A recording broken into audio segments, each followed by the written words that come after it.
And I will definitely be asking y'all if there's like anything that you've tried that you want to share with the group, please do. Like, this is a community. And so if you feel free, stop me, text, put it in the chat if you need to, so that I can say it out loud, whatever the case may be. Do that. And so that's just generally how it will go.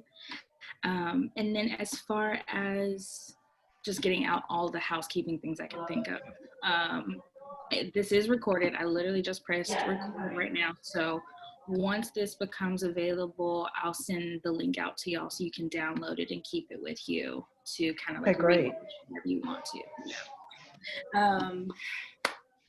So that is my spiel. That's me in a nutshell. I'm about to have a birthday. I am an Aries. So this is my season. I'm super excited. It's a weird way to bring in the birthday season, but you just got to roll with the punches anyway. Absolutely. And I guess as far as just like practicing spirituality, I'm not really tied to any kind of, I guess, religion. I definitely grew up Christian. And so I definitely believe in God and the angels. And I do use the Bible quite a lot for some of my magical things, but I'm also open to all of the different deities and the different pathways that people take as well. And so I'm not here to just tell you like, no, girl, that's wrong. That's not my place. I'm just here to provide insight and advice, and you do what you feel you need to do for you. So that is me. That's it. I guess we should start. Hey! Some of y'all might be muted when you come in, so if you want to speak up, just let me know. So we will start with a little intro for everybody. So just give me your name, what's your sun sign if you know it, and what's your favorite color. So let's start with, okay, let's start with you. I knew you were going to do that. My name is Karen, and I currently live in New Jersey. I'm actually originally a Southern Belle. So my husband and I, and most recently our daughter, are here right outside of the greater New York area. Okay. My sun sign, I am a Cancer sun. So I am quite empathic. Oftentimes can wear my heart on my sleeve, but I also have a Scorpio rising, so I can be very blunt and to the point. So, I love it. And what's your favorite color? My favorite color, strangely enough, is black. I've been drawn to the color black since I was a kid, actually. And now it makes sense. I like that. Color of protection. Absolutely. Okay. Tasha, would you like to introduce yourself? Hey, Tasha. Well, my name is Tasha. I am from Philadelphia. And my sun sign is Aries. My favorite color is red. I am new to the whole spirituality thing. I am starting to notice a lot of different things have been happening to me since I started meditating. It feels great, I must say. I did learn that my ascending sign is Libra. Ooh. And my moon sign is Taurus. Okay, I like it. Thank you. Kira, would you like to go? Sure. I'm Kira. I'm all the way in Canada. And I am a Taurus. I'm Taurus in my sun and my moon. So Taurus. Actually, there's lots of my other signs that are Taurus as well. So very grounded. I'm an earth child for sure. Wow. Yes. Yeah. And my favorite color is purple. Okay. That's my favorite color too. Okay. Shanta, can we see you? Can we hear you?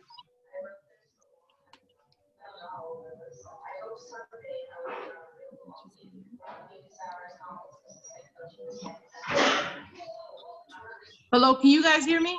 Yes. I can. Oh, okay, because I was messing with this and I finally got it to work. Hey, you want to introduce yourself? Welcome. Hello, how y'all doing? My name is Shirley. And I didn't get the gist of what we were doing. I know everybody was doing an introduction. What else am I supposed to say? Your sun sign and your favorite color. My sun sign and what? Your favorite color. Oh, favorite color is absolutely purple. And Yeah. I'm a Scorpio. Okay. Okay. And I can't see who the 360 number is. Oh, that's me, Ellen. Hey, Hello. Hello. tell us Hi. who I had to you I are. had to call in because my family's sitting down to dinner right now, so I'm just hopping in on the phone real quick. Oh, that's fine. Why don't you go ahead and Yeah, so awesome. So yeah, my name is Ellen. I live in Washington State, so I'm glad we're all on the phone for this. I am a Gemini. Most people that know me would say I'm a very true Gemini. And my favorite color has always been fire engine red, but lately I'm really vibing yellow. I attract to yellow a lot. I feel like it's a good color for my calm and serenity. So very into yellow right now, and new to this whole spirituality thing as well. I heard someone else say that earlier, so I'm happy to be in good company. Absolutely. Okay, well, welcome. Thank you. Okay. And Shanta, can we hear you? Maybe?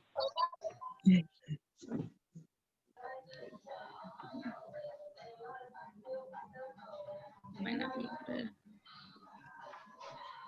Okay, Shanta, if you can hear us, whenever you get connected, let us know. We'll give you some time to introduce yourself. Okay. So let us begin.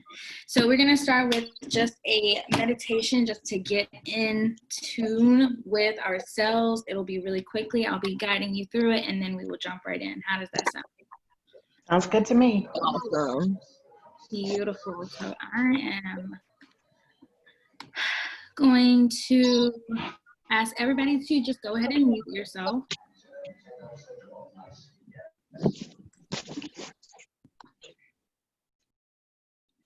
Beautiful. Okay, thank you.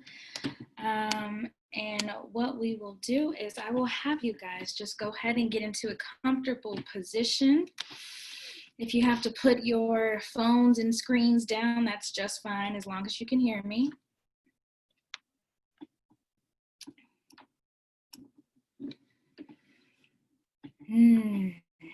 Okay, when you find that comfortable position, I'm going to ask you to go ahead and close your eyes.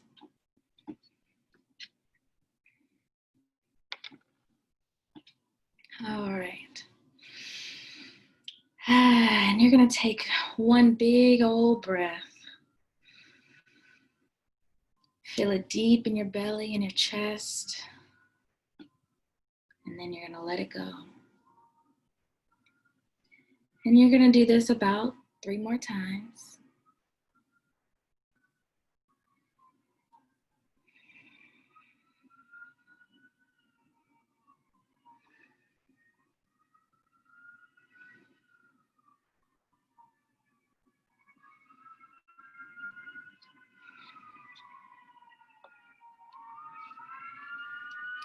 And then you're going to bring your attention down to your feet. Give thanks to those toes, those heels for carrying you.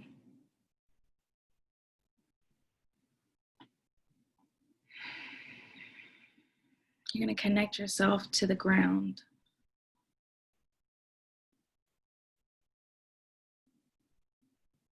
Imagining your energy blending with that of Mother Earth.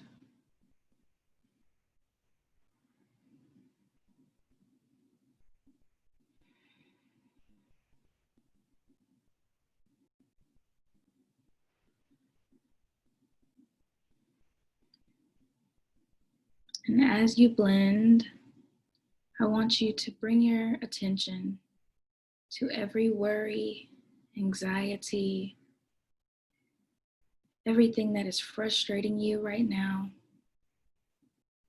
everything that is bringing you sadness and anger, the things that are bringing you fear.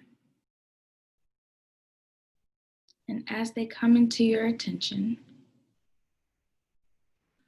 allow them to just melt down to the bottom of your feet, falling from your consciousness, falling from your energy, falling from your aura, all the way down to your feet.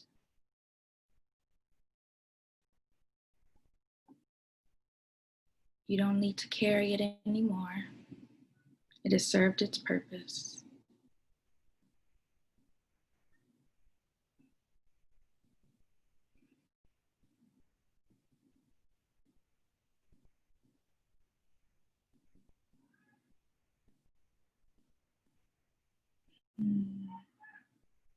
Feel how free you feel in your body,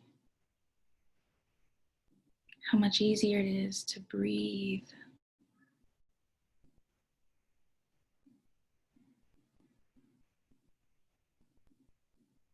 Let your stomach unclench and let your shoulders drop.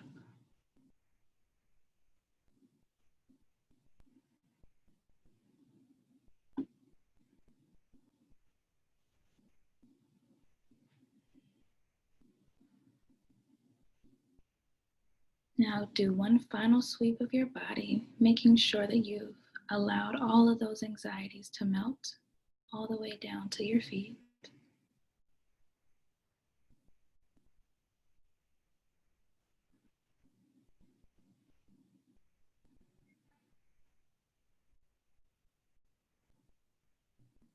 And then you're going to bring your attention to that pool of worry. And you notice how Mother Earth is soaking it in, how it's seeping through the layers of rock and soil. It is flowing down to the Earth's core.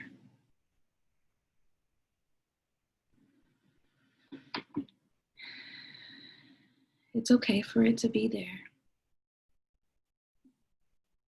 Mother Earth is a master at transmuting. She will use this energy to nurture this planet.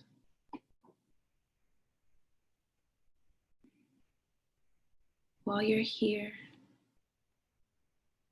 thank her for healing.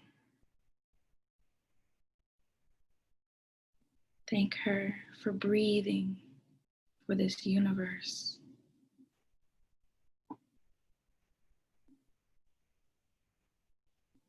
Thank her for taking away your pain.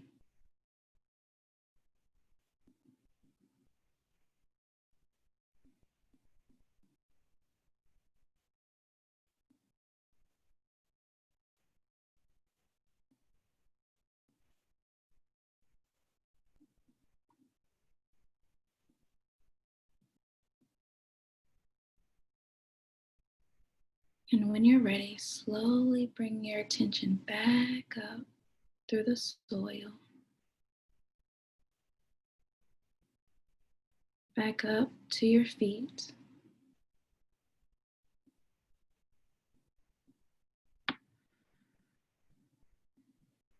Bring your energy up through your legs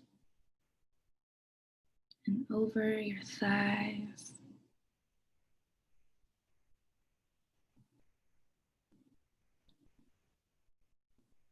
Up your spine and over your hips, loosening those pelvic muscles.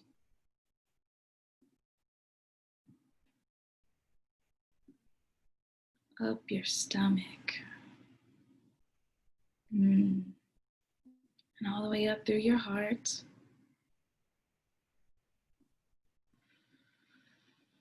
Remember to breathe here.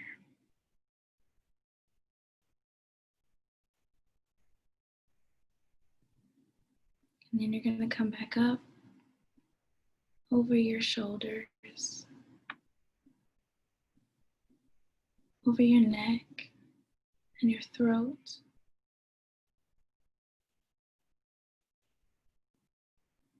All the way over your crown.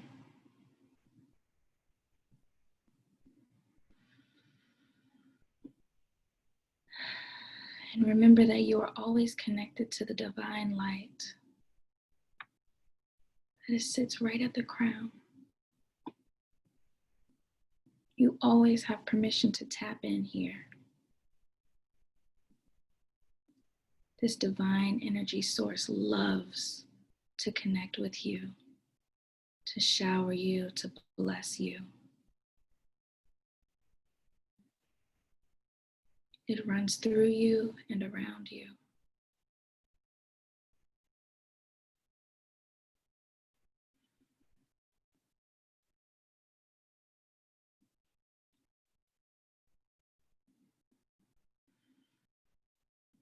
Give thanks for perfect harmony in this moment.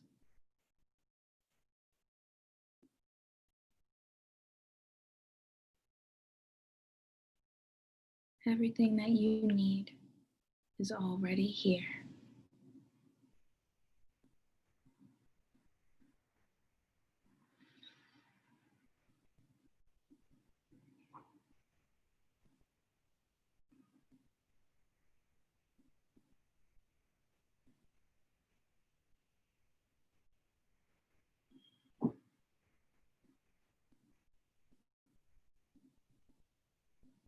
And when you're ready, bring yourself back to consciousness. Wiggle your toes and fingers.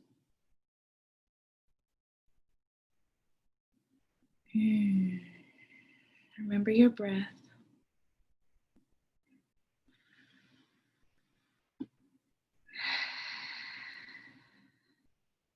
Come back to your body.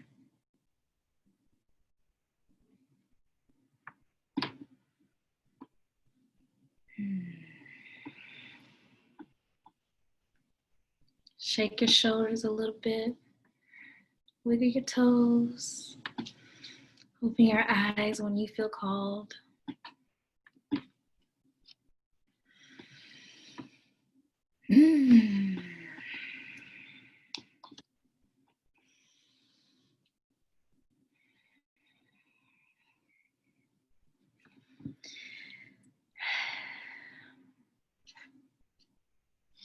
How was that? You can shake your head, nod, thumbs up, thumbs down, let me know. Okay. All right. Beautiful, beautiful, beautiful. I love this shit. Okay. So, get out your pens, get out your notebooks, because we're about to dive in.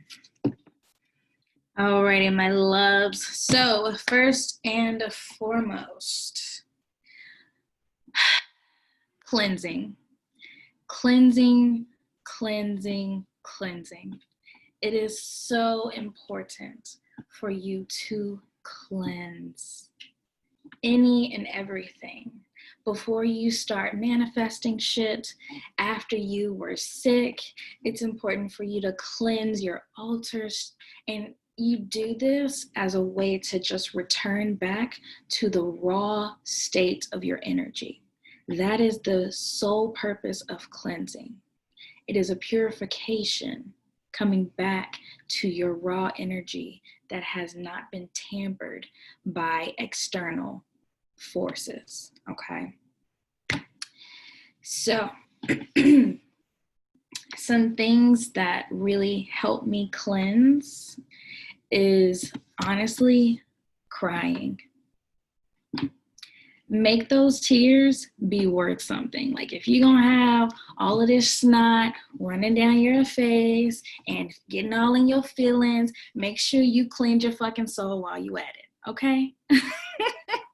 Your lover been pissing you off, cleanse that shit, cleanse that rage. Has your job been getting on your fucking nerves, cleanse all of that anger, okay? Let those tears soothe you. They are there for a reason, okay?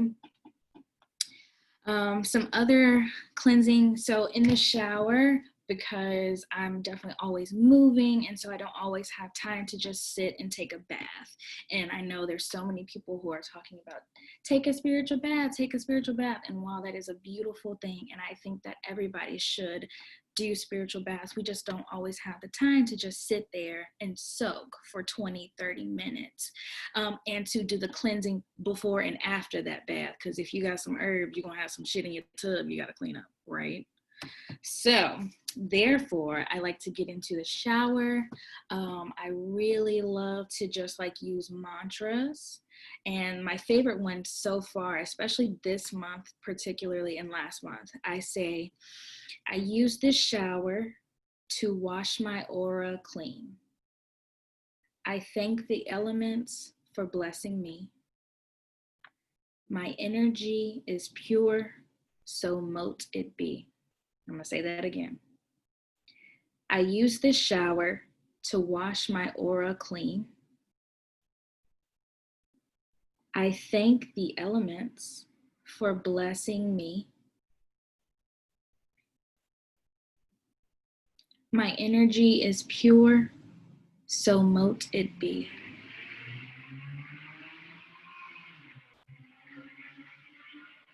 And I will repeat this over and over again until it just fucking resonates into my heart and my mind, till I get chills.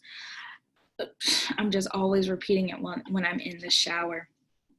And then also in the shower, what I will like to do, oh, what was the last line? My energy is pure, so mote it be.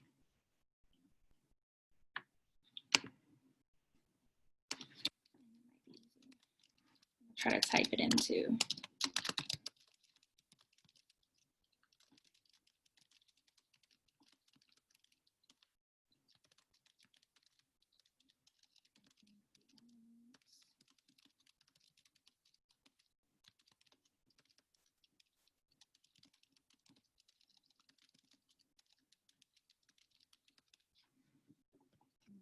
Okay. I just put it in the chat for anyone that wants to see it, and it's there. Also, things that I like to do in the shower are I like to play music that is only going to be high vibrational. So that can be classical music, honestly. That can be some binaural beats. It could be listening to different hertz energy music. And because I come from a gospel Baptist background, I would just put on some good old church hymns, because that's, you know, very ancestral to me. And so it's also really beneficial to bring in some of those ancestral. So if you come from a small town in Tennessee where you are only listening to folk music, listen to that while you're in the shower and cleansing yourself. If you come from an Italian background, maybe you want to tap into that too.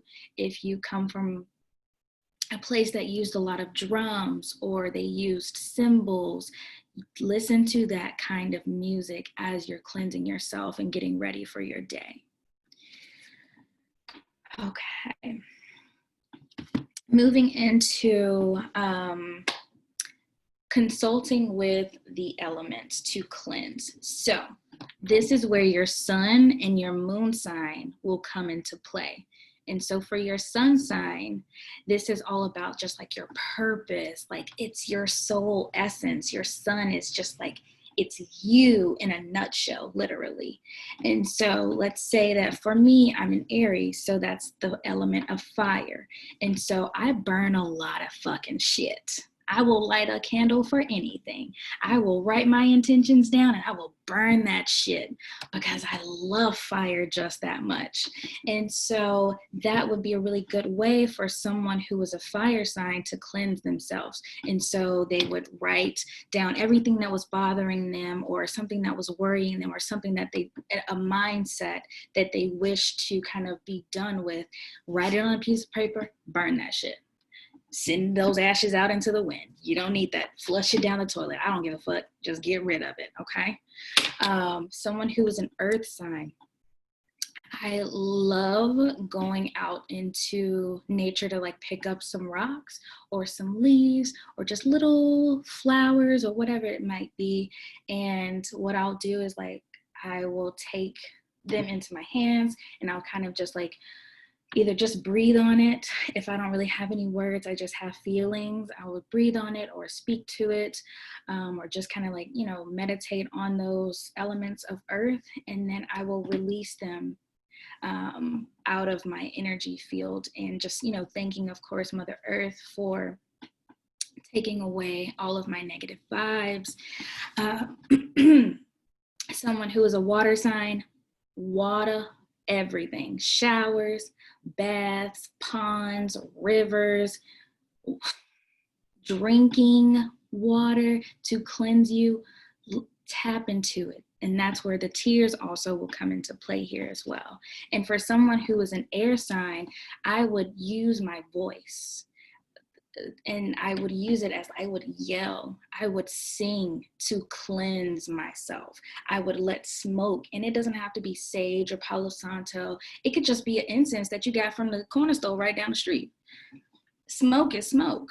It could be you burning something and using that smoke to clear out the air. I would also use sound if I was an air sign as well. And so that's where the music would come into play. That's where a lot of the times when I'm cleansing my house, I will use sound. And so I have like this little bell that I can't find, which is funny. I have this bell that I will just shake around the house, and that's breaking up energy too. And that's especially for people who have trouble like in the lungs and they can't really like handle sage smoke and things like that. So using sound is really powerful. You can clap all around your damn self to break up that stagnant energy. Like it works, okay? You can drum and sing, and that will really help to break up stagnant energy around you and around your house. If you singing, yes, and singing bowls, absolutely. I love that. And then honestly, if let's say that you would like to hear some drums, you don't have to like go out and buy a drum. Just go to YouTube, find some drums that you like, turn your speaker up and walk around the house and cleanse that shit. It's all about intention here. You ain't gotta go out and get all of this shit. Ain't nobody got time for all of that, okay? So put it on YouTube and let it just play and watch your house feel completely different, okay? So that's a good way to use cleansing based on your sun and your moon sign. You can use both your sun and your moon, or you can use either or. I say the moon sign just because it has a lot to do with our mental thought processes. It has a lot to do with our mindset. And so if you're in a funk, if you are depressed, if you just can't come out of this like energy of being unmotivated, it's going to be really beneficial for you to lean on your moon sign element to kind of clear that energy out. Okay. Whew. Okay. What is next? Also, for dreams, for y'all that are super third eye focused and very visual people, when you are going through a time that is super stressful, it's important that you have an open portal for your dreams so that your ancestors and angels can bring through messages to you. Because a lot of the times what happens when we're super stressed, we can't get those messages in our daily life. in comparison to when we're in good spirits. And so it takes a lot more for our ancestors and angels to get messages to us. Therefore, they a lot of the times will lean on our dreams to bring those messages to you. And so keeping a glass of water by your bedside when you're super stressed out will help to bring in and filter out the bullshit dreams that you're having based around your fears and stresses. Keeping a glass of water will help. You can keep amethyst by your bed. You can also just keep, honestly, like plants by your bed. Plants, a little vase of flowers, a succulent, dried herbs, any kind of earth element near your bedside, especially while you're like super stressed out, will really help to kind of ground you and not have you just flying out everywhere in the astral realm while you're sleeping. And that also protects you. Earth brings in this energy of protection as well. And water does the filtering out. I wouldn't suggest keeping a candle lit while you're sleeping, at least not until you feel comfortable with that. And then there's somebody here who really likes lavender. So if you really like lavender, lavender is excellent, not just to like take you to sleep and relax you, but it protects as well. And so a lot of the times while you're spiritually awakening yourself and trying to let spirit lead and guide you, that you might be attracting some bullshit, and I don't need you doing that. I need your soul to be intact. And so lavender is a super great protective. Aloe vera is a great protector plant. Basil, fucking get you some damn basil, okay? Make sure you keep basil on you. Basil and bay leaves, okay? Those two plants can be used for anything. They can be used for cleansing. They can be used for protection. They can be used for manifestation, literally anything. But those two plants I highly recommend for everybody to just have. And you can go to the grocery store. You can get a big old thing of bay leaves. You can get fresh basil. You can get dry basil. It's up to you. Whatever you can handle, just have those two herbs because they are amazing. Okay. Definitely went on a tangent with that one, but I had to get it out. Let us see. So, your altar. It's not required that you have an altar. I just think it's super helpful to have a sacred space that is only for you and your soul. And so, whenever you decide to have an altar, or if you already have one, if you change around your altar with the seasons, with the month, with the week, that is cleansing. That is super cleansing.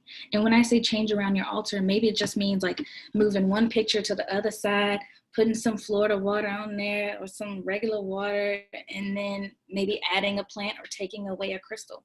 That's changing around your altar. You've completely changed the energy. And so that alone is cleansing as well. Let us see. Any questions so far? Beautiful. Okay. Now, cleansing your mouth, because I know some of y'all be talking trash about your damn self, because I do it.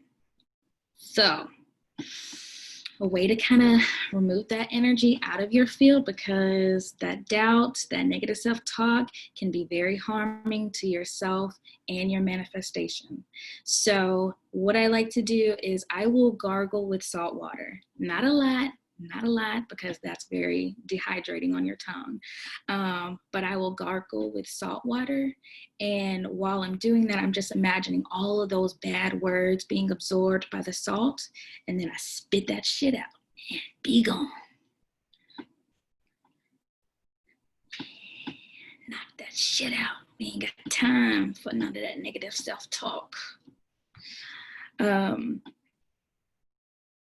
And then another thing I like to do is for your hands. And I know I'm kind of like touching on different parts, but this is just like cleansing can come in so many different forms. And so I'm only barely scratching the surface. So for your hands, because they take in a lot of energy, they give a lot of energy, and it's important that you take care of them, and your feet, because they are such like hot spots for energy. And so I really enjoy doing hand soaks and foot soaks, and just a little mixture I'll do is basil, salt, and honey in some warm water, and I'll soak them puppies in that water. You can throw the water outside, or you can send it down the drain, flush it down the toilet. It doesn't matter. Just get rid of it. Don't keep that shit. Yeah, that feels good. If you don't have basil, rosemary, black pepper also works really well. For the salt, it does not have to be a specific kind of salt. I just got some Morton salt in there, and I just sprinkle and just go on about my day. If you want to use sea salt, that's fine. And then what else was I going to say with the honey? I forgot, but it'll come back to me. And then as far as using, there's this technique that a lot of different cultures will use, and it's taking the egg, taking like a regular egg, wiping it over your whole body, and then cracking it into a cup of water. And the purpose of this is so that whatever is in that water with that egg, you're able to see, like, are there things going on with me? Is there negative energy that's attached to me? And if the egg looks normal in the glass, then you're fine.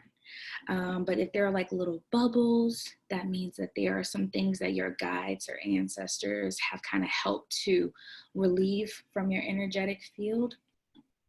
I know that if there is blood, or if there's something blackish, like it's like this dark blackish color, that means that there's some negative juju going on, and you need to cleanse yourself immediately and protect immediately, okay? But that's definitely something, that's a common ritual that a lot of people will do. And so it's easy if you just like want to go YouTube it, you could definitely do that, but you literally just take a glass of water, an egg, wipe it over yourself, your whole body, imagine that the egg is absorbing everything off of your body, and then crack the egg into the cup, and then see what happens with that yolk while it's in the water. And then you just toss that as normal. Okay, let me see. I believe, I want to make sure I've covered all of the things with cleansing. Candles for you fire people. You do not need to go out here and get these big old candles. Of course, it's nice, treat yourself when you feel like you need to, but a regular tea light candle from Walmart will work just fine. Burn that shit, okay? Light that shit. I don't give a fuck. Walmart has they have like a whole packet of tea light candles for $5. It will do just fine, okay? So that's what I have to say about those candles. So that is it for the cleansing part. Do we have any questions, or does anyone have anything that they want to share?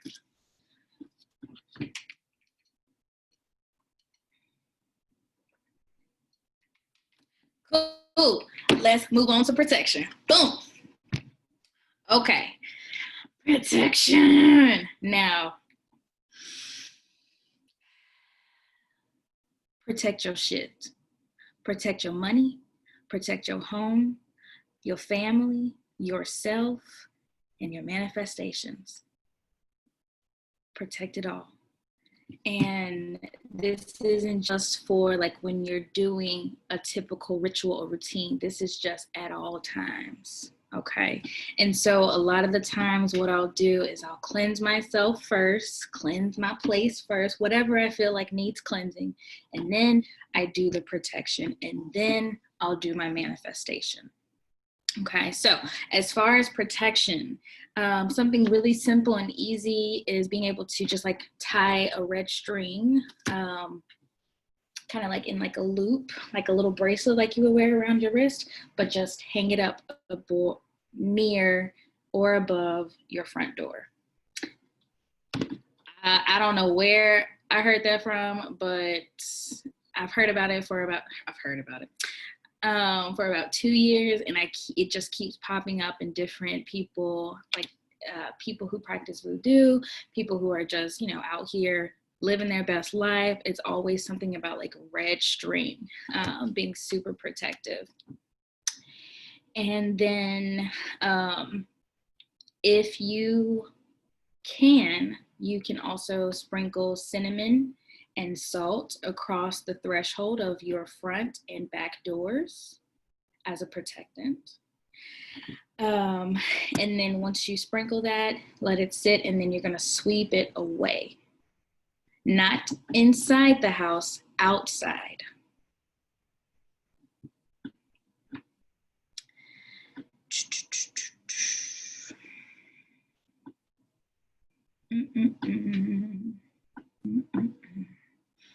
And then another thing I like to do is taking, if you just have like some olive oil or coconut oil, I mean, olive oil really works best, but if not, coconut oil works, avocado oil, any oil you can really just get your hands on. And I will sit it on my altar for about a week at the least, 3 weeks at the max.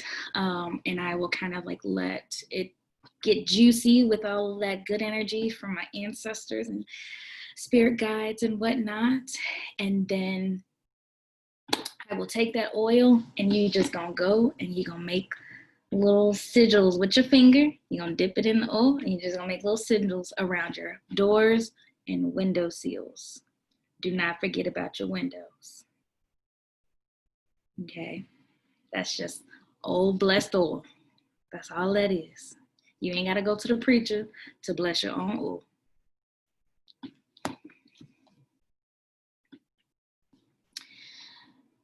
And that also goes for if any of you like have a brick and mortar that you spend a lot of your business time in, or you work at a specific desk, your car, bless it all, especially for people who do a lot of delivery service, making sure that you bless your car. That's bringing me to some crystals that are good for protection. One rule of thumb with crystals, if you're not so familiar, the darker the crystal, the more protection energy that it will have. So all of those black crystals, no matter what other energy they invoke, they will still always be a protective. So that's shungite, that's jet, Apache tear, black tourmaline is a very common one, onyx, black obsidian, what else? I feel like I'm missing one. Smoky quartz is also a really good one. And then amethyst as well. And I know a lot of people use amethyst for peace, but really that bitch will protect some shit, especially for people who vibrate at a very high level. So all of you empathic, spiritually in tuned, very sensitive people, amethyst will really protect your fucking shit. And then labradorite as well, especially for your third eye. Labradorite is really great for protection against just like people's jealousy and negative intentions that they might wish upon you. Another thing I like to do with protection. So if you have an altar for your ancestors, start keeping a cup of water for your ancestors. Speaking of water. Start keeping a cup of water on your altar for your ancestors and try to change it out daily. But you don't have to just throw this water out. you can use that water. You can put it in your bath when you're taking a spiritual bath. You can pour it over you in the shower as a cleansing and a protectant. You can pour it into your plants. You can also keep it in a bigger jar to like let it build up, and then put it out for the full moon to be blessed and charged with the full moon energy. And that's a double ass blessing. It's been blessed by your ancestors and the moon. Come on, that's some powerful ass water. And so that ancestor water is really amazing to kind of like reuse for cleansing and protection. It's amazing, especially if you are going to be having a day where you're spending a lot of time connecting with people. If you're doing emotional work for people, you need to make sure that you use that ancestor water to kind of just get yourself in the mood so that all of their juju doesn't just stick on you, kind of will slide off of you because you already have this layer of protection around you. If you're doing if you're doing emotional work for people, if you're doing any readings, if you are doing any healing or energy work for people, or even if you're just like going to an event that's going to be highly emotional, whether that's a good or bad emotions. That's using the ancestral water is really good for that. And then my favorite thing to do for protection is I like to take a little jar and I will go around finding things that are sharp and pointy, stinky, that are kind of dangerous. And I will put them all in my jar, and I'll sit that at my front door, and just let it be. And it sounds crazy. It sounds like, oh my God, isn't that gonna cause harm to people who are coming? No. It's a deterrent for all of the negative juju. That's what it is. So people who, like don't have any ill intentions towards you, they're gonna be fine. They can walk into your house, no problem. But all that negative energy, send that on somewhere the fuck else, because your home is your safe space. That's literally your nest, and you need to protect it the same way that you protect your own heart. And so that's why I like to keep that jar at my front door. And that's something that will literally only take you like one day to do, and then you can just leave it and you don't have to keep working at it. But what I will do is, depending on how busy my house is, at least once a month, I will take that jar and I'll kind of refresh it. And so I'll refresh it by maybe putting it out in the sun or the moon, or I'll sage it, Palo Santo it, incense it, whatever the fuck I want to burn. Or I'll light a candle over it, or I'll play some music. And then once I feel like it's kind of been recharged and rejuvenated, then I'll put it back in my front door. Anything else that I think that's it. Do y'all have any questions about the protection part? Nope. Gucci. Okay. Now we get to move into my favorite part, the manifesting. Okay, so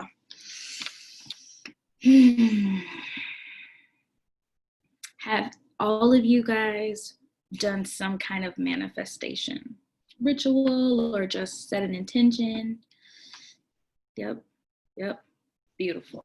Okay, so that's good that you guys have definitely dabbled into that. So one of the easiest ways that I like to just like bring in just like good inviting energy is I like to focus on what I'm eating. And so I'll let the veggies and the fruits, let them nourish you, and imagine that your prosperity is being enhanced as you are ingesting those foods as well, especially those greens, spinach, kale, lettuce. It's green like money. And so as you're ingesting it, just imagine that your prosperity is being enhanced too. So it's a 2-for-1 special. You're eating and you're bringing in prosperity energy. That's the win-win for me.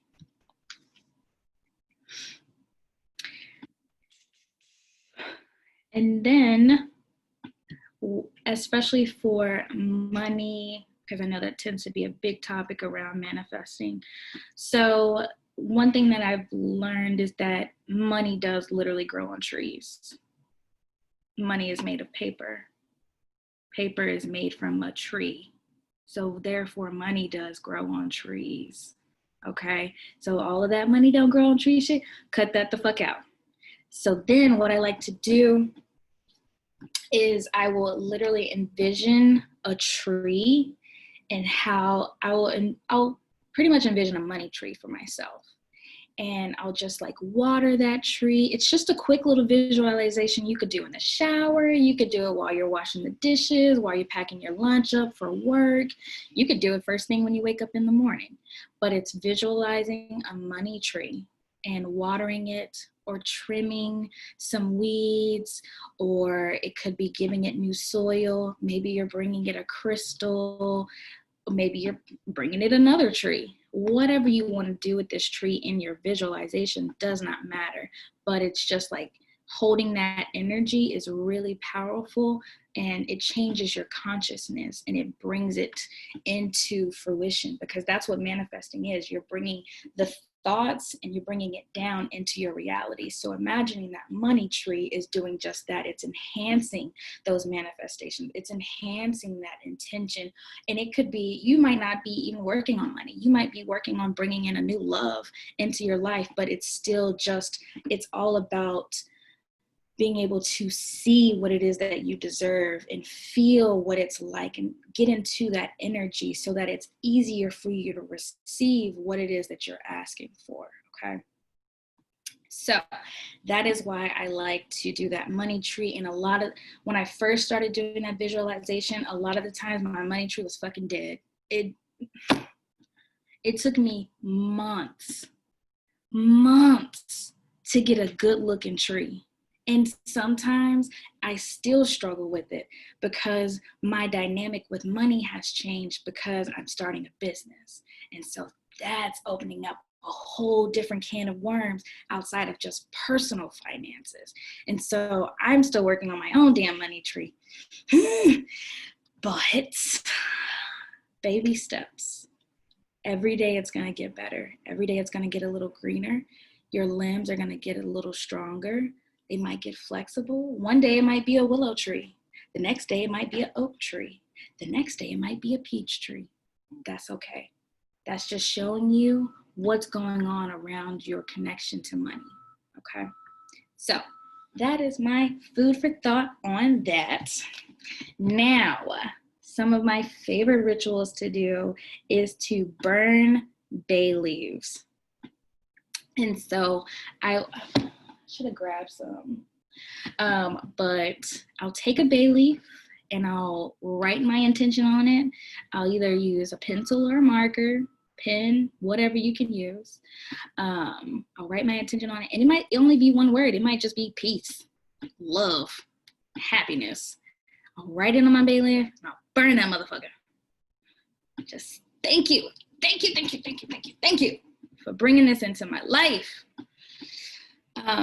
You can also take this bay leaf and you can put it in your wallet. You can also, especially if you work at a place where you get tips, you can put that in the tip jar or under the tip jar or in the cash register. If you can sneak it in there on the low, that shit fucking works. And then I also really enjoy going to collect bank dirt. Now, when you collect your bank dirt, you're going to go to your bank that you love. It could be a credit union. It could be a bank. I typically like to do something that's a little bit more national than just local banking, just because it has a wider reach. There's more customers, there's more flow of income. So what I'll do is I'll take this bank dirt, just a little jar, a little plastic bag, whatever you can get, fine. Go get you some bank dirt. You can go in the morning, you can go in the evening, and you're gonna leave a little offering, okay? When you take your bank dirt, do not go and collect empty-handed. That is rude, that is disrespectful, okay? That is my only word of advice for that. Leave your little offering, and what you can do with this bank dirt, you can just leave it. Leave it near your altar. You can leave it where, if you keep your purse in a certain place in your house, you can leave that bank dirt near your purse. That way it's enhancing the money that is coming in, and that is bringing in that energy that debt is being taken care of as well. You can use this bank dirt in if you're setting candles for yourself around your prosperity, you can sprinkle just a little bit of that bank dirt over your candles as well. Any questions about that? No? Okay. Cool.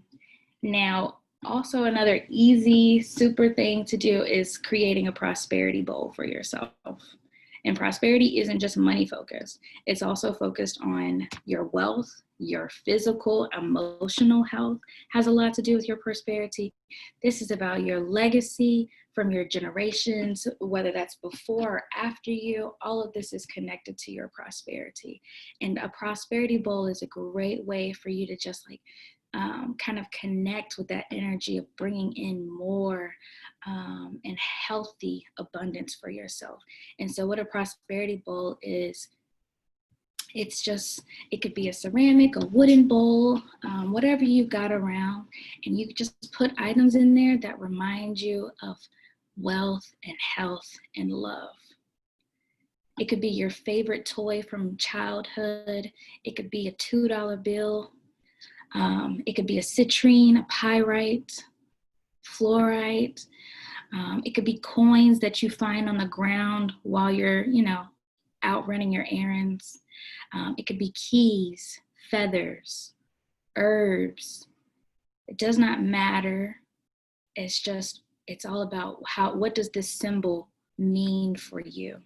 And what I like to do with this bowl is I like to move it around, honestly. Sometimes it's on my altar, sometimes it's near my front door, sometimes it's in my room, under my bed. It just depends on what I'm feeling and what I'm working on. But it's the sight of seeing that thing, seeing that symbol. It's connecting your subconscious to your conscious mind. That's what that manifestation is doing, bringing things that are in the ethers, this energy that we can't see, feel, or touch, and bringing it down to reality. That's the beautiful thing about this. And it can change based on what you're working on. You can make a love bowl. You can make a protection bowl. You can just make like a bowl for yourself. It doesn't matter. Get creative with it, whatever you want to do.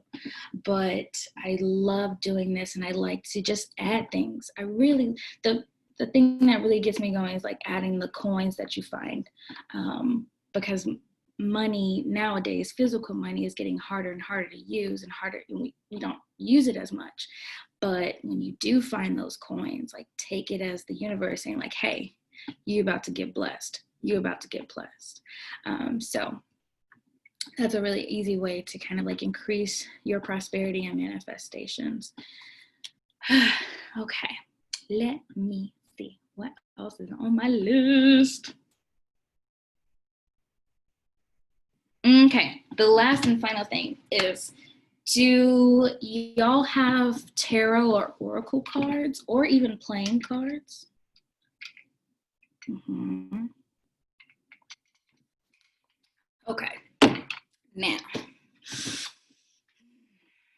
I'm just going to use the oracle deck that I have. So this card is called Money Blessings. So let's say that I was working on trying to, like, manifest $100. I'll take this card and I'll put it under my pillow and I'll sleep with it until it comes through. So if you have a card in your deck that is really focused around the intention that you're trying to pull in, put that bitch under your pillow. Let it sit there till it comes to pass. So for those of you who only have playing cards, the best cards for money manifestation is the Queen and King of Diamonds and Spades. If you're looking for like new love to come into your life, I would use the Ace of Hearts or the Two of Hearts or even the Queen of Hearts.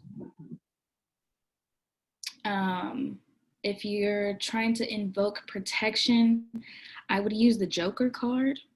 And then I would also use the, which one is it? Is it the 10? I think it's the 10 of Diamonds. If I'm not mistaken, yeah, 10 of Diamonds. But yeah, if you have like tarot cards, that would be the Empress. For manifestation, that would be the Star card. That would be the Queen of Pentacles or Queen of Coins, the King of Coins as well. And for love, that's going to be like the Lover's card. That's going to be the High Priestess. That's going to be the Two of Cups. And then, of course, with your Oracle deck, that's just going to depend on what deck you have. So you'll have to use some discernment on that part. Ooh, I just saw this question. Okay, let me get to that question. So that is a really beautiful way to kind of just like, there's just something about incorporating your intentions into your sleep that is just so much easier and so much smoother for your manifestations to come in, because it's like while you're sleeping, your angels and ancestors are working with you, and all of that human bullshit that we have to deal with is just being wiped the fuck away. And so it's just easier to work on your manifestations while you're in sleeping state as well. And then that allows for your subconscious to come through even more and to work through any blockages that you might be feeling. Okay, let me see.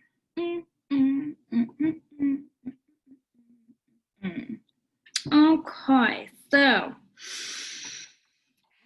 movement when you're manifesting is, I find, it's brilliant, it's beautiful, it's necessary and needed for our human bodies. And so while you're setting your intentions, or you're trying to get yourself into a better mood, or you're calling in a different love, literally get up and move your body. Don't just sit there. And it's great to meditate, don't get me wrong, but also use your body, your God-given body, to bring this shit into your life that is invoking the divine goddess that is within you. Use your fucking physical body. So move that energy. If you feel a blockage in your money, if you feel a blockage in your ability to just like feel confident, that's going to be all up in your belly area, all up in that belly area. So move that shit, get that, massage it. It might be in your back as well. If you're finding that you're having a lot of struggles with just like trusting yourself, or just feeling really down, that's going to be in your heart, but it's also going to be in your crown chakra as well. And so let yourself move your neck around, okay, while you're stating these intentions of releasing those blockages out of you. It can be just that simple, just getting around and shaking that shit off, literally. It's just like clapping that energy the fuck out of your space, okay? So definitely move around while you're setting your intentions and doing your rituals, letting your chi flow. And then, speaking of the body, the beauty of the orgasm. That shit. That's gonna bring in some shit, okay? It could be self-invoked, but it could also be you with a partner. Doesn't really matter, but it's all about just like focusing on like what are you trying to call in? Are you just trying to call in a peaceful home? Or are you trying to call in that new job? Let that orgasm just make that shit explode. Literally think about your intentions while you're orgasming. And just to, tease it. Just tease the clit a little bit, Just to, it's like getting you energized. So of course it's going to get that energy around what it is that you're trying to invoke energized as well. And then if you're doing it with a partner, I have mixed feelings about telling them what you're doing. Take your discernment on that one. Karen shaking her head like, no, don't do it.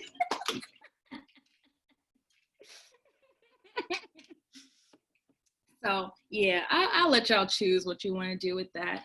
But literally orgasm when you are feeling ass, like when you're literally feeling like you don't want to fucking do shit, get an orgasm, okay? Are you feeling like you're not inspired by anything? Fucking orgasm.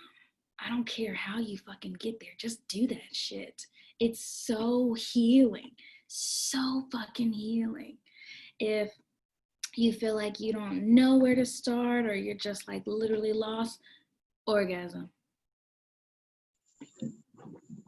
That's it. Can I ask you a question? Not to chime in and talk over you, but would that be more powerful on your moon cycle, meaning like on your period? Like I would think that would be, I don't know, I just You with the shit. Yes, ma'am. I would say that, right? You are with the shit. On your period are really good phases for letting go of shit and calling in shit. You can do either one. I wouldn't advise doing both at the same time for the same cycle. But if you have some shit that you need to let go, you need to let go of an ex or a job or a negative mindset, use your fucking cycle. Your uterine wall is literally being replenished. So your body is naturally already letting shit go. And so using your cycle to do just that alongside with that manifestation, and you get an orgasm out of that too. I'm here for it. I am here.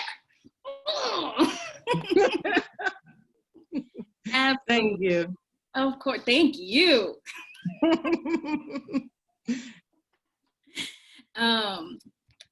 So that is beautiful. I think that using your cycle is a really easy way to tap into your own spirituality, because the body is just so beautiful. It's so magical.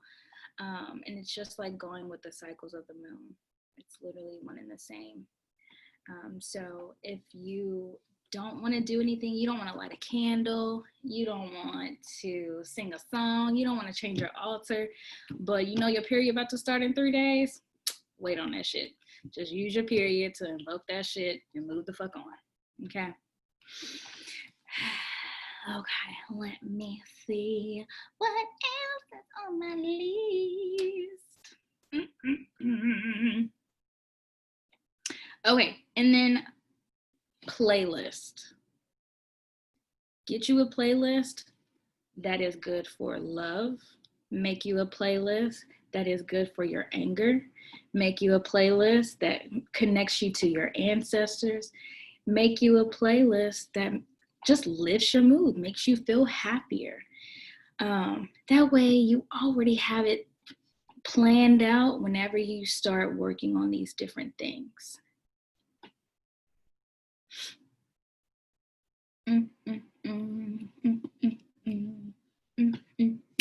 And dance with your ancestors.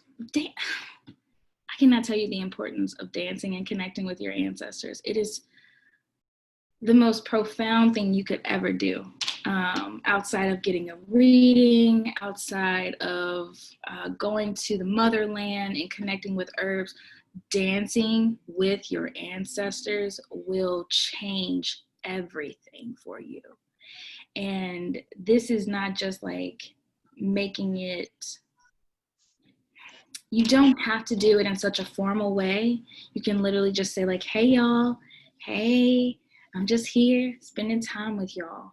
And that can get your day going. That can be a way that you end your day. And it's simple. Everybody can join it. Everybody that lives in your house can join it. They might not even know what the fuck you're doing. That ain't for them to know. But they can join in. What does that do? That just increases the good energy that it is that y'all are doing. And so this dancing it's not just about increasing the energy, but it's also a way that a lot of our ancestors have used to pass on traditions, to pass on culture. A lot of rites of passage are done through dance, and dancing is also just like a freedom of expression as well. And so this is, if you don't know how to connect with your ancestors, dance with them. And you might get like pictures in your head of places, of people. Let it come in. That's just them saying hello. We're here. We're around you. We love you. Thank you for doing this. Thank you for acknowledging that we're around you. That's what this dancing does for you and your ancestors. I think with that, if you are struggling on how, let me ask this, is anyone struggling with how to connect with their ancestors? That is me. Okay. That was something that was given to me. There's a lot of generational issues that need to be healed. And so it's been a slow process of doing that. So it has been, there are a couple of members that I can sense that are around me that I know. But as far as being able to make that connection that I feel becomes more of an exchange, I'm not really clear on that. Yep, I definitely understand that. It's okay if you don't know anyone who you feel is around you, but then also it's okay if you only decide to connect with your great grandmother instead of everybody else in your family, just based on whatever's happened in life. And so don't feel shame around that part of not knowing or not only wanting to connect with certain people. That's okay. Secondly, the best way that you can connect with your ancestors is starting with things that you like. So if you really love cake, leave a slice of cake for your ancestors. If you enjoy coffee or tea or wine, leave a little cup for your ancestors, because they are part of you. But then also think about not just people who died within the past 50 years or even the 100 years. Think about the ancestors from 1200s, the 1600s, the 1700s. What the fuck were they doing?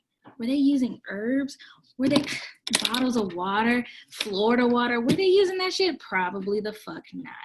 They were probably going out, getting a pine cone, placing it at the front of their door as a protection because it's fucking pointy. Okay. And thinking about like what regions your ancestors were living in will help you to kind of discern what tools or items to put on your altar as well. So if you know that your ancestors were living on an island, you gotta find some fucking water, some sand to put on that damn altar. A little picture of a boat, I don't know, something to remind them of a seashell. I don't know. Something to remind you and them of where it is that they come from. And so it's definitely not something that's just going to happen overnight, but the more that you think about it and like put your efforts, the better it gets. The spiritual journey is not about perfection. It's about consistency. And that's the best advice I could give you. It's just about consistency. And it's okay if you have days where you're not doing anything. That's just natural. It's okay. You're going to be okay. You're good. Your soul is still good. But don't let it stay that way. When you feel called to do something, then you can do something. And that's okay as well. You don't have to have pictures for your ancestor altar. You can if you want to. I would just start with a cup of water and a letter to your ancestors. Like, hey, what's up? This is what I'm interested in doing. This is what I want to learn. This is a little bit about me. Thank you for, growing and showing me the way. And that's it. And then Okay, I feel better about that. Yeah, it's gonna grow as you grow as well. My ancestor also, when I first started, I had a tea light candle and a little shot glass of water. Struggle. But now I actually got a glass of water up there. I got coffee. I got pictures. I got little trinkets. It's good now. But don't be ashamed to just start with what you have. They really are more so focused on your intentions and what the fuck you're trying to do. So that's my 2 cents on the ancestors. And you don't always, sage is beautiful. I love sage. But that's not the only thing that you have to burn. You can burn pine. You can burn cedar. You can burn rosemary. You can burn lavender. All of those things are burnable. You can burn basil, bay leaf. All of those things invoke the same kind of energy that sage will. But if you have sage right now, and you're feeling a little sick, sage, I think it does kill a lot of bacteria in the air. So, honey, already, and I'm about to go through again. So I'm not even playing. I believe you. No, sorry. Go ahead. So one thing that with my ancestors, I always know they're there. I can feel it. Like, it'll be like, I'll be just sitting there randomly doing something, and then I'll start thinking about one of them, that passed. And I'll be like, okay, what was that about? And then I'll be like, oh, they must be right here with me. That's the feeling I would get. But then I would doubt it. See, my problem was doubting. So I just moved into a new place. It's a new apartment complex just built. Nobody's ever lived in this particular apartment at all. And there's like barely anybody in the building.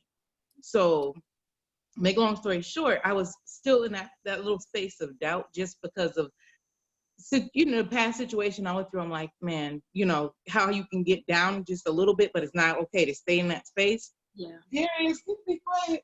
I apologize if y'all can hear him. But okay, so let me hurry up and get to the point of this. So I wasn't going to put up my ancestor altar because I didn't feel like I had the right things because I'm starting back over fresh. So I'm like, okay, I got to wait. But in my mind, every time I walk through the door, I'm hearing them tell me to put their altar up, put their pictures out and everything. I'm just telling myself like, I'm gonna wait. So one day I'm laying in the bed, I'm sleeping. It's about 2:30, 3 o'clock. I wake up and I swear I hear footsteps. And I usually can hear them. I can hear them. It doesn't scare me.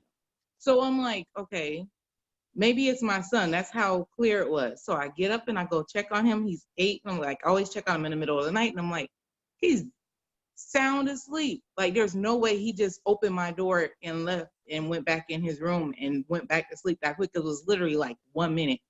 So I went back in and I automatically had the feeling it was one of my ancestors, but I'm like, no, he just probably opened my door real quick and went back in his room. So I wake up in the morning, 6 o'clock, 6:30, I'm walking out the door to go get him up. As I'm walking out my corner of my right eye, like a flashy glimpse on the wall caught my eye. So I was gonna keep going, but I went back real quick, like, hold up. And I looked, and I had to get an angle, like, you know, back and forth. And I finally seen it. It was a heart on the wall. And it's still there. I took pictures of it and everything. And I called my son in the room. I'm like, do you see this? That's the doubt. I had to get somebody else to confirm what I seen. And he's like, oh, did you do? I'm like, no, that's there. He was like, why they don't never leave stuff for me? So as soon as he said, I didn't even have to tell him what I thought it was, you know. He just automatically said that. And so from that point on, that day when I got home from work, I put the altar up. I put on it what I could. And it's been peaceful. And last night I was dancing with the ancestors, and you could just feel them. Like, it's like there's nobody in here but me and my son. And I'm like, yeah, hey, get it. You know, it's like, it makes you feel like you're in a club, like for lack of a better way of expressing it. Mm-hmm. It's, yeah. So that part now, I think I've surpassed that doubt part. Now I think that part put the doubt out of my mind, because there's no way to explain that. Yeah, absolutely. That's a beautiful ass story. Like, what? Yes. Wow. And the heart is still there. It's there's no way. No other families lived here.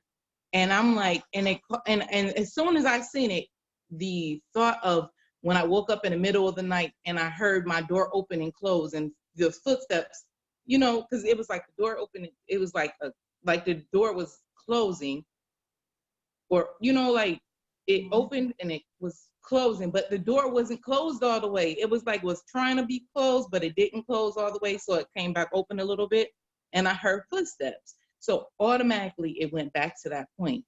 And now I'm like, I will never doubt that again, ever, ever, ever, ever, ever. I put the altar up and everything it's right. I feel it. I'm not getting that feeling that I need to put it up, probably because I already put it up, but I know they was like clucking me in the head every time I walked out the door. Just like, don't. Yeah, that's about right. That's how it shows up. It shows up in like the little urges that you get. When I first started putting coffee on my ancestor altar, I did, because I'm not a coffee drinker, but I did like coffee. I didn't do milk because I don't want that spoiling in my fucking house. But anyway, but I did put a little sugar in there. And so the first night I did that, I was like all happy, wasn't paying attention to anything. But then the second night I did that, I heard as clear as day, don't put no damn sugar in my coffee. Excuse me? But they were right on target. I didn't put that sugar in the coffee and things were fine. I didn't have that like, oh, maybe should I not do that? That urge is gone because somebody told me don't put no damn sugar in my coffee. Heard. So you heard it with your physical ear, or did you hear it inside? Physical ears, as if someone was standing right next to me. I'm like, what? Am I crazy? Am I dying today? Like, what's going on? But that's how it'll happen in random things, and you'll be minding your own business, hanging out in the park, and you'll just see like, oh my God, that's such a beautiful rock. Maybe I should do something with this. Pick it up, take it, do something. It's there for a reason. You were drawn to that for a reason. Or you're in the store and you're like, maybe I should get some candy for my ancestors, or maybe I should get a little thing of flowers or roses for my ancestors. Do that. Somebody probably needs it. Might be somebody's birthday coming up that you don't know. Somebody could have just passed. Their day of death could have just, come to terms, and that's why they wanted those flowers. You never know, but just follow those little urges. They're so quiet and subtle. That is awesome. Oh my God, I love that story. What else was I gonna say? I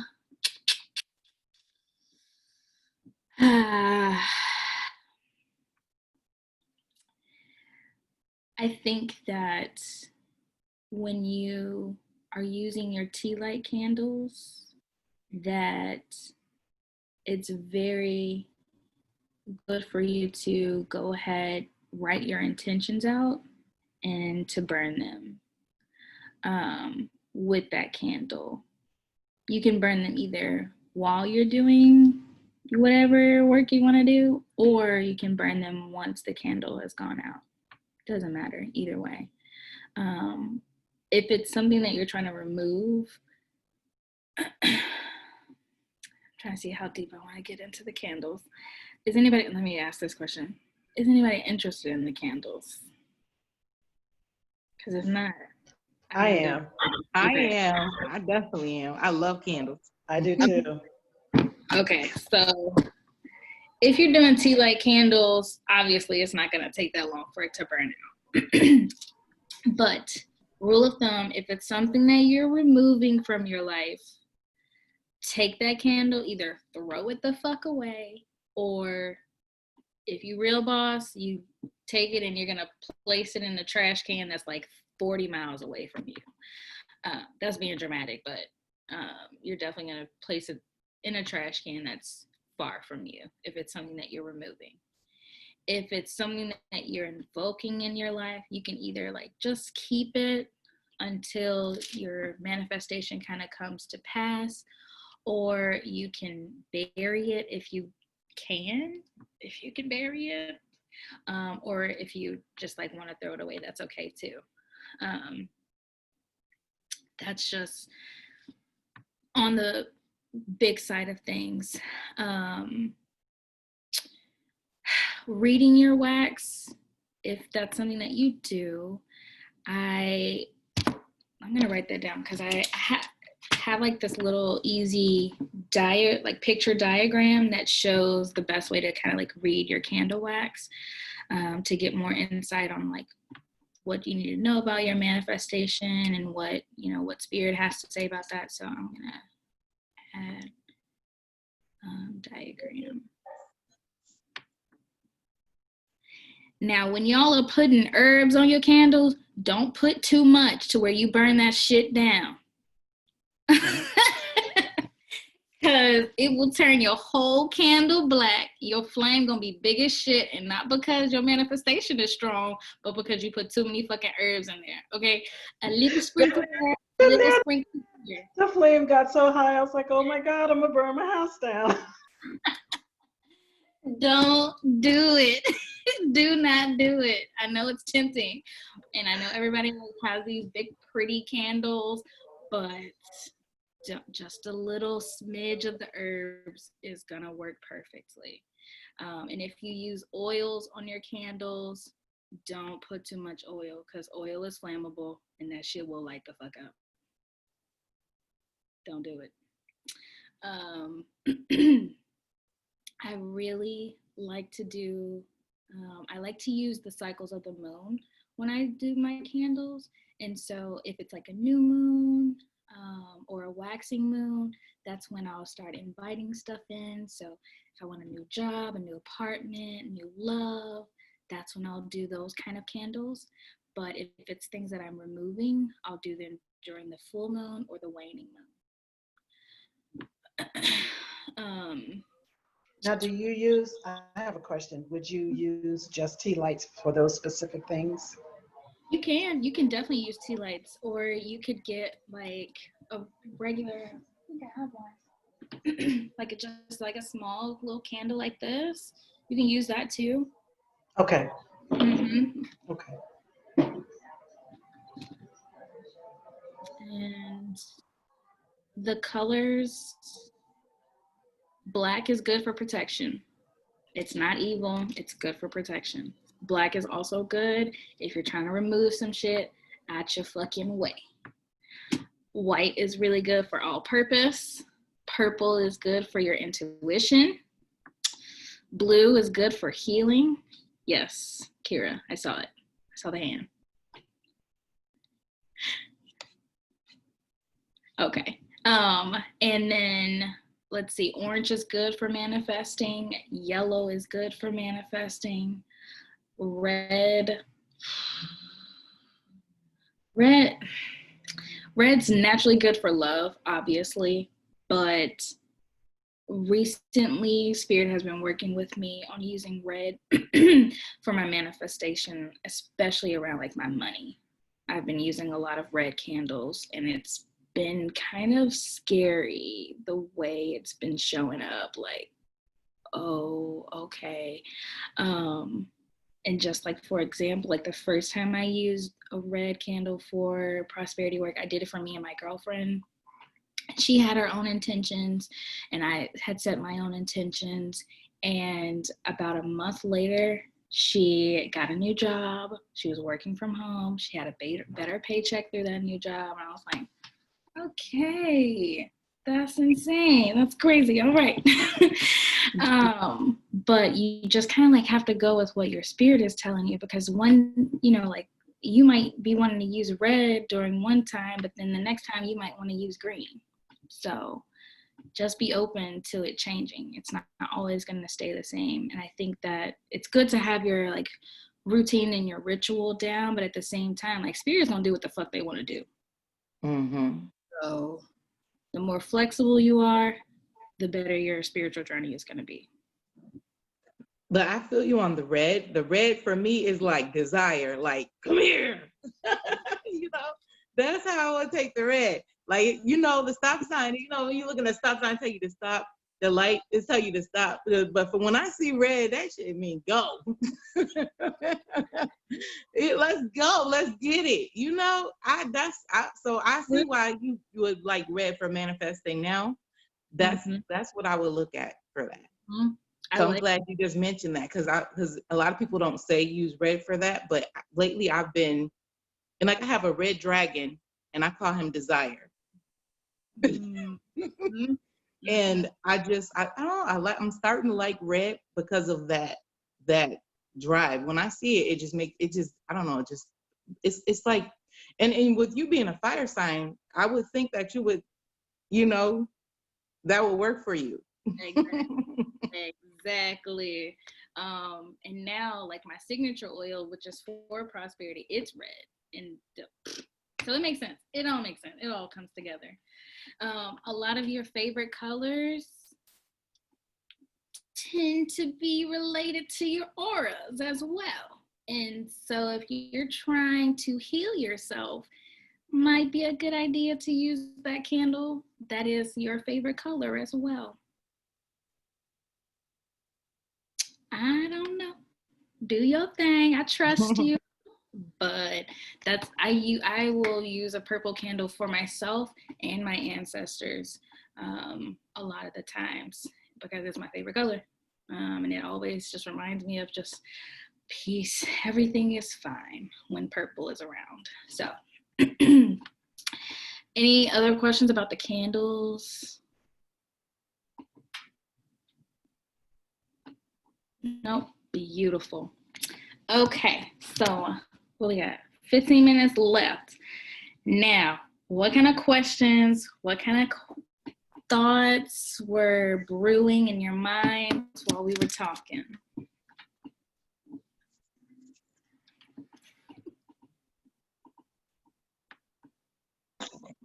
Okay, I'm gonna talk now. I had a lot of thoughts, being as though I'm so like new to this, with connecting with my ancestors.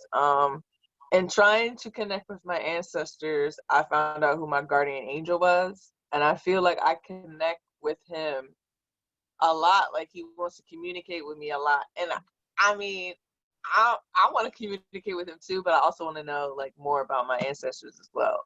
So I find it difficult, trying to communicate with my ancestors.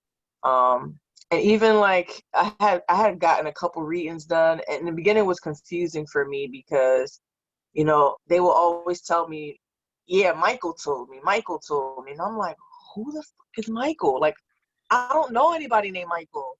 So I was really confused. There's no Michael in my family. There's no Michael in my circle of friends. I don't know any Michael except for Michael Jackson, who I'm obsessed with. So I didn't know who these people were talking about. So I took it upon myself, because I was trying to figure out if these people were like trying to scam me. So I was like, let me go to somebody that's legit. So once to somebody that's legit, and I just started asking them dumb questions to see if they were legit. So I would say things like, you know, what's my favorite color? Like stupid stuff like that. And then I asked her who my guardian angel was. And that was the last question I asked her before things got serious. And she was like, she kept saying, he's very strong, he's old, he's really old. And I'm just like, okay, well, what's their name? And he was like, she said Michael. And I'm like, are they related to me? Because at this point I'm frustrated. Like, who the hell is Michael? It's not the first time I've heard Michael. So Michael's my guardian. Okay, well, is he related to me? She said no. Do I know this? No. Okay. So who is this Michael? And I'm like, and then a light bulb went off in my head, like ding, ding, ding, ding, ding. I said, wait, is it the Michael? Like, wait, seriously? So that's when I was like, oh my God, how can I not like think about that? And then ever since then, like I would start seeing like a lot of like a purple, like a blue kind of purple. And I heard he's associated with that color. One day it was snowing outside and I was walking home and I saw like a random feather just fall from the sky. It was at nighttime. And I also heard that that was a sign, like him letting me know, like, yeah, I'm here. So like little stuff like that would happen, and I love it. I really do. Like Uber, it will always be a Michael or Michaela. Wow. I'm so serious, and it's not even coincidental. Like when I start seeing signs like that, I'm like, okay, Michael, what are you trying to tell me now? Like I would literally like that, and I know it's him, so I'm so familiar with him. I just got a reading done last month, and the lady said, you know, things are happening, things are gonna be good for you. I see things like rebuilding. She goes, expect a visitor soon. And I'm just like, Michael? Or I was thinking my grandmother, because she had just recently passed, and she passed in February. So I assumed it would be her. I typically, sometimes I get my grandfather, but not as much as I want to. I was a huge grandfather baby. So I have some things of his, like a book that still has his scent, where he was teaching himself like how to write in it, but I can't connect with him. And I used to be able to just smell his scent. It would be so strong. And like now I can't anymore. I can't connect with my grandma. I'm getting Michael all the time, and I love Michael and I appreciate him, but it's really difficult for me to connect with my ancestors. Even with some of their, I don't have anything of my grandma except for a picture, but my grandfather, I do have items of his. Now, is it possible that Michael is teaching you to pay attention to different signs so that when your ancestors show up, you'll be aware of what those signs are? I didn't look at it that way. So that's a possibility. Yeah, I do have to start paying attention. That, and also with my intuition, I had an odd encounter a few weeks ago, actually twice. I live in a somewhat suburban area. I live close to the city of Philadelphia, but I'm just outside. I walked into my apartment building. It's very quiet around here, very suburban. And there was a brown hawk. I want to say it was a hawk, just sitting on the tree. I've never seen this hawk before. I used to live in Philadelphia. I've been living out here for about, my son's like, what, 4 years. Never seen a hawk, I promise you, right? The other day I was riding the train to work, and I saw the same hawk, same color and everything, during my train ride. And I looked like, this cannot be real. Like, what's going on? I don't know what that means though, but I am paying attention, obviously. But in my mind, I'm like, okay, what's going on? What am I missing? Okay. Two thoughts with that. First, wow. Secondly, so hawks, super fucking protective, and they literally are messengers. Like every like superhero movie you see or like sci-fi movie, who's the one delivering the message? The fucking hawk or a goddamn eagle. Those are the two birds they use to send messages. Now, the fact that you were coming home and you were on transportation makes me think, one, that there's messaging around your ancestors, home, your roots, but then there's also a message about where it is that you're headed next. So I feel like Michael's hanging around you so much so that you can broaden your intuition. And right now, your ancestors are letting that happen so that you can, one, get used to how your intuition works. Two, you feel safe enough to explore that relationship because it's an angel. So you're already protected just by that energy alone. And then three, paying attention to how signs show up in your life and when they show up and how they correlate to the thoughts that you're having when you see those signs. And because the ancestors, it's just so subtle with the ancestors. It's so fucking subtle. And it's frustrating sometimes, especially when you're starting out learning how to connect with them. And so all of these signs are being thrown your way so your eyes can literally open the fuck up. So it's basically like, here's the obvious, hello, this is what we're doing here. And somebody else did, wasn't sure, because we're both kind of like really trying to tap into it. So I would ask her, like, you know, what do you think? She was like, maybe it's your intuition. And the crazy thing is, I just ordered this beautiful crystal piece from an alchemist. And I didn't tell him what crystal I wanted to use, but I always connect the dots so oddly, real quick. When I was younger, I used to always I was hooked on science. So we would go to the science museum and I always come back with these rocks, purple crystal rocks. And I was just like, oh, this is so pretty. I'm gonna get it for my mom. And then as I got older, I would see different kinds of those things. It would be like smaller, bigger, some in necklace form, and I would always give it to my mom, right? I did not know it was amethyst, I promise. So now I'm getting hooked on crystals. I'm learning about meditation, and I see the same crystal. I'm like, yeah, I'm so drawn to this crystal. And then people keep talking about, yeah, your intuition seems like, you know, it might be a little heightened. You need to protect yourself, stuff like that. And I'm like, okay, well, you know, I'm just learning about these things. I'm getting books and stuff. I'm reading about it. So then I come across this page. This guy's like selling stuff, you know, crystals, rings, and jewelry. And he had this unk piece that I kept seeing. I'm like, oh my, I have to have it, right? And he had different kinds of unk pieces with different kinds of crystals. So I told him I want one. And he's like, all right, I'm gonna make it for you. I'll let you know when I'm done. That was that transaction, right? So then he finally done 4 weeks later. He's like, it took me so long. I'm gonna throw in an extra piece for you. Meet me here. I meet him there. He was like, all right, you want to see it? It's one of the best pieces I've done yet. So he takes it out of the bag, and in the center is the amethyst. Like, I was just like, wow. And he was like, and here, I made a ring for you since, you know, it took you a while. Took me a while to make it, and the ring had an amethyst in it. And I was just like, this is insane. Like, wow. So it seems like everything is just starting to connect for me, even like from my childhood till now. That things that I've never seen or would think about before. And I think it has a lot to do with the fact that I am tapping into my spirituality. And I want to. It's not something that, oh, let me do it just because. I had a lot of issues wrong with me before, but this has really helped me so much. And then connecting with, you know, my guardian angel, Michael, and trying to connect with my ancestors has really been a beautiful learning experience for me.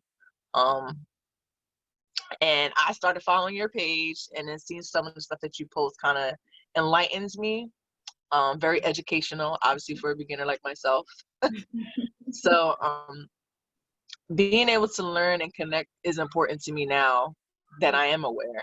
So yeah, I would definitely have to focus on, like you said, the moments, the when, how I'm feeling when I'm thinking, because in the moment I'm just like, all right, what is it? Like, and they're probably like, no, you're doing it all wrong. You know? So that is definitely something that I have to take note and heed to. Because Yeah. all I'm thinking is like, I'm just looking around like, what? Like, what is it? There's another obvious note that's just gonna fly from the sky, and I can just, okay, this is what it is. When they're not gonna make it that obvious, because obviously they want me to be able to pay attention to the point where I can just figure it out. So.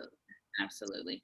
One of my mentors, Ronnie Lee, she suggested that, especially for people who like love numbers and angel numbers, she said next time you see 222, for example, take note of what you were thinking in that moment when you saw 222. And she said, you know, like kind of follow it for a week or 3 days or a month, however long you want to do it.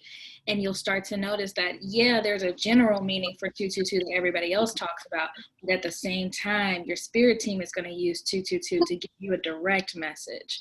And so, for example, for me, whenever I see like 666, I know that I need to sit the fuck down. And I know that like I'm doing too much. Let me calm down. Whereas, you know, if you go on Google, they'll say 666, the number of reflection. Things are shifting for you. Things are coming back into alignment. And for me, Spirit's like, no, sit your ass down. You're doing too much. So you might find that that's also coming up for you. You know, a lot of people say 1111, oh my God, the manifestation number. But that might just be confirmation that your grandma's around. So, Okay. Also, ask your spirit team for signs. It is okay for you to ask for a sign. Don't just wait for them to give you one. Like, if you want spirit, should I do this thing? If I should, show me a peacock. Okay. Give them something to work with. And that's how you start to build that relationship with them. Okay. If it's a color or it's a song or a word, I don't know. It can be whatever you want it to be, but give them some time for sure to come up with it. Ain't just gonna show up. I mean, it might show up in the next hour, but be patient with them a little bit. But yeah, it's definitely okay for you to ask and get them to give you a particular sign. Okay. Yeah. So Michael is definitely, and he's so sassy. That's the thing. Like, Michael is ruthless sometimes and sassy and just sometimes very blunt with his messages. Welcome to Team Michael. Like, sometimes I be like, nah, I need somebody else, cause Can I just get that a little softer, please? just a little bit, because I was not ready to have all my edges. Snatched all the way. But you know what? Some people, another person brought to my attention that sometimes you attract your guardian angel to you. So, and I have heard, now that you did say that, about the whole bluntness thing, that my mom always tells me you're too blunt, you're too straightforward. So, and just to hear that and I know that Michael is that way. And I too am myself, obviously. He's probably like, you know, I can take her because we're the same in some ways. So she knows what I mean. Yep, absolutely. And once you like get through this period in your intuition stage, he will likely step back. He'll always be there for you. He'll always be part of your spirit team, but he's definitely going to take a step back, and then you'll find that more of your spirit guides and ancestors will start coming in once you pass through the lesson. Okay. And I have a feeling like you're pretty fucking close. Like, you saw a fucking hawk twice. Like, it is no time. It is. I was just like, what? Because the first time somebody also did say that, like, you saw a hawk, there's a lesson, and they're connecting with you, and I'm just like, okay. So, and you if you were here, you probably would have cracked up of how many times I looked out the window to see that hawk was still there, and I'm like, I took pictures. She looked like she was looking out the window for real just now. I was so serious. I was like, wait, what? Just sit here. You feel like your mind is playing tricks on you. Right. Like I had to ask my boyfriend because he grew up around this area. I'm not from here. He grew up in the suburbs, and I'm a city girl. I only see pigeons and rats and roaches. So when I asked, I was like, "Have you ever seen a hawk?" He was like, "What kind of hawk?" Like a brown and white hawk is sitting on the tree out there. He's like, "No, it's not." I'm like, "It is. Look, I took a picture of it, but I didn't get too close." And I showed the picture. He was like, "I've never seen no hawk around here ever." I'm like, "That's not a coincidence. It's there for a reason." And then he's like, "Well, I mean, I don't know." And you know what? It blows my mind because my boyfriend was born. All right, this is gonna blow your minds too. He was born June 4th at 4:44 on the 4th floor of Penn Hospital. Wow. So He is listen, and I tell him that all the time. Sometimes he gets in his little mode because he's still a Gemini. No offense to anybody else who might be one, but he's still a Gemini. There was a lot of retrogrades happening when he was born too, because I pulled up his birth chart. And he even said like there's nothing he's done that he's failed at. Nothing at all. Not a job, not a regular job, playing sports, nothing. He hasn't failed at anything. I'm like, do you realize that your date of birth, your time, the 4th floor, everything was 4? That's a divine number, like right there. So a lot of the times he doesn't realize how much he influences my intuition and my spiritual growth. But just him telling me certain things, I don't think he realizes where these thoughts or messages may have come from. Because I'll ask him certain things, I'm just like, wow. I'm like, you don't think that maybe you should try to tap into it? And I might be influencing him as well because he's starting to come to certain things. Like now he's wearing beads. And I think he has on the dresser right now, I want to say it's black obsidian and onyx bracelets. And this was a guy when we first met. I'm never wearing beads. That's for girls. That's gay. He'll say stupid stuff like that. And now look at him. Right. Oh man, I love it. But that's what happens, especially when you have partners. Y'all definitely influence each other for sure. I don't care what they say. Y'all are influencing each other all the way. What was I about to say with that? That made me think of the Bible. Oh, the Bible. If any of y'all love the Bible, Psalms 91. For protection. You could write it out, you could print it out, and just keep it hanging up somewhere, and it will protect you. Psalms 91. Such a beautiful scripture.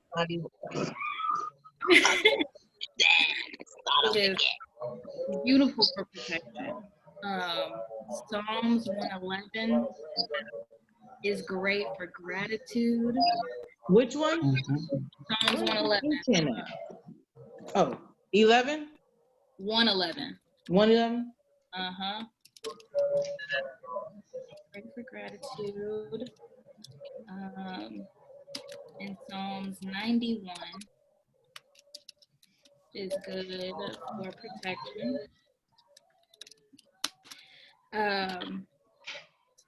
The Lord's Prayer and Psalms 23 are just good, kind of just blessed any and everything, You got a new crystal, pray it, Psalms 23 and the Lord's Prayer over that,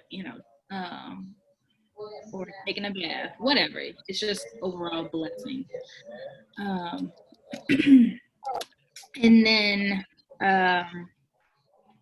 Psalms 74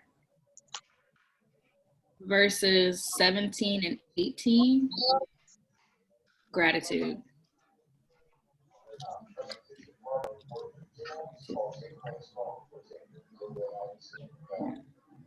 Gratitude.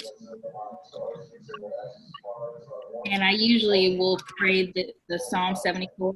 I'll usually do that like first thing when I wake up in the morning, like before I even get out of bed, I'll just say that scripture, just to kind of like get my day going. And then, of course, 2 Timothy 1:7. I know everybody's grandma probably done drilled 2 Timothy 1:7. For God has not given you a spirit of fear, but of power and love and sound mind. Repeat that over yourself when you need encouragement, especially when you're going through a really hard, anxious, depressive kind of energy.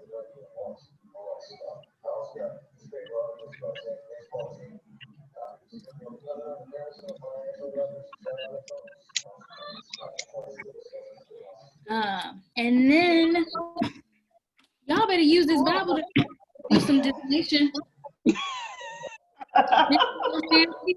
That's what it's called, bibliomancy. I've been doing this since I was 8. I didn't even know it had a fucking name. You said it's called what? Bibliomancy. Bibliomancy? Mm-hmm. It does work. It does. You just get calm and you set an intention like, okay, Spirit, I need a message for today. I need a message for this argument I had with my partner, or I need a message for my health. Set that intention. You open that Bible up and just feel where your energy needs to sit and read that scripture. Some in there gonna speak what it is that you're trying to get a message about. That's different. Okay. That's just like pulling the tarot card. Oh. Be like it. So say your grandma that, she'd probably have a heart attack. Neither here nor there. Neither here nor there.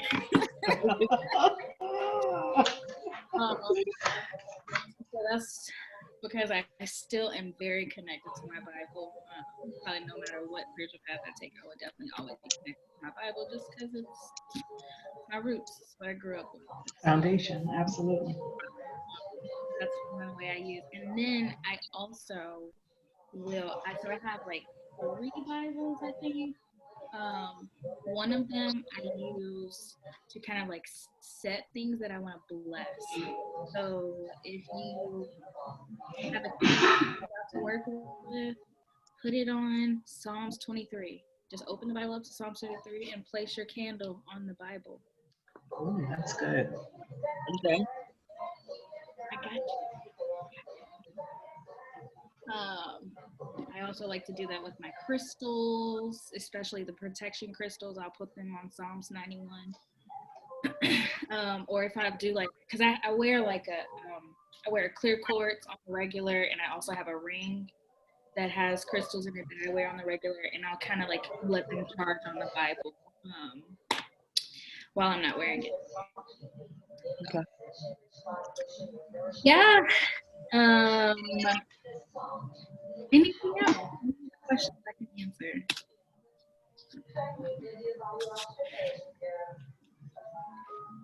No? Okay. Thank you guys. Well, thank you. I think I just need to digest. That's all. I'm full. Yeah. Yes. I'm good. I'm gonna just pat my belly for a while. I'm good.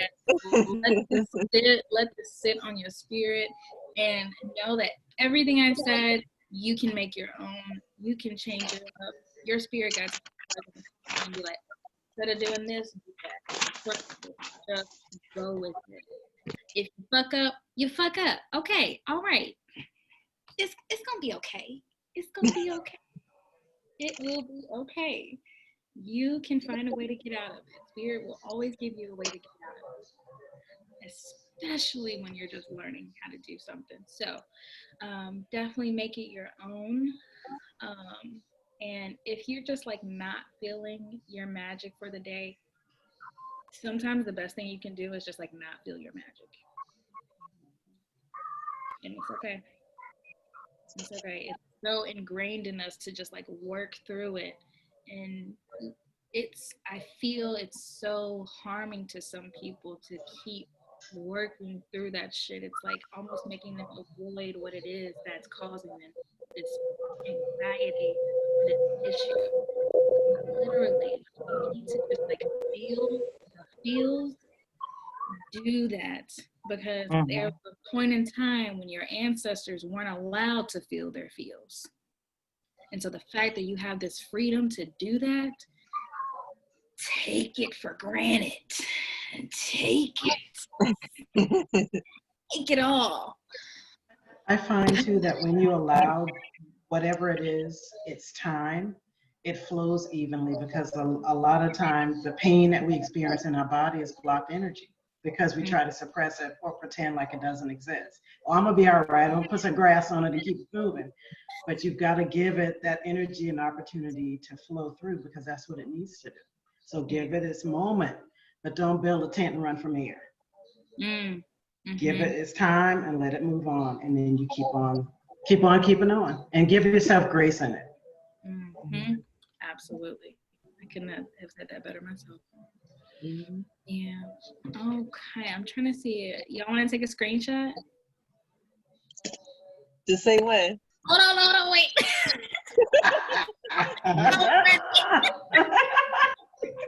Screenshot. Okay, on the count of 3. 1, 2, 3. Awesome. Did it work? I got it. Okay. Yay. So the other thing I wanted to just chime in real quick, because you know how you were talking about just doing the cleansing showers and how sometimes if you don't have time, you just jump in and you take the shower. You just make sure you take a shower and it's as good, you're good as gold. The other thing I learned to do is to use sea salt in the shower too. So like when I'm taking a shower, sometimes I don't have enough time. Like I'm one of those people, I have to every single day when I get home, I gotta get in water. Like there's no way I'm getting in the bed without, I come right in, strip out my clothes, get right in the tub or in the shower. So I'll take the sea salt, and wash myself up real quick with the regular soap and everything, and then I'll get my other towel, pour the sea salt on there, and I just get to going. I'll be like, just all washing up and everything, and it feels so good. That part. It's that's a quick fix to not having a lot of time, Absolutely. Okay. Absolutely. and it works. Salt. Use that salt. Sea salt. Sea salt. Well, I thank you all so very much for Thank you. coming to this. Thank you. I thank you. This was so much fun. Absolutely. Good. Y'all get some rest. Don't think too hard on this. Just let it go. Let it go. And enjoy the rest of your week. Stay safe. Stay healthy. And Absolutely. keep shining that light of yours. Absolutely. Much love, ladies. Bye. Nice meeting you all. Y'all have a good one. Peace. Likewise. Bye.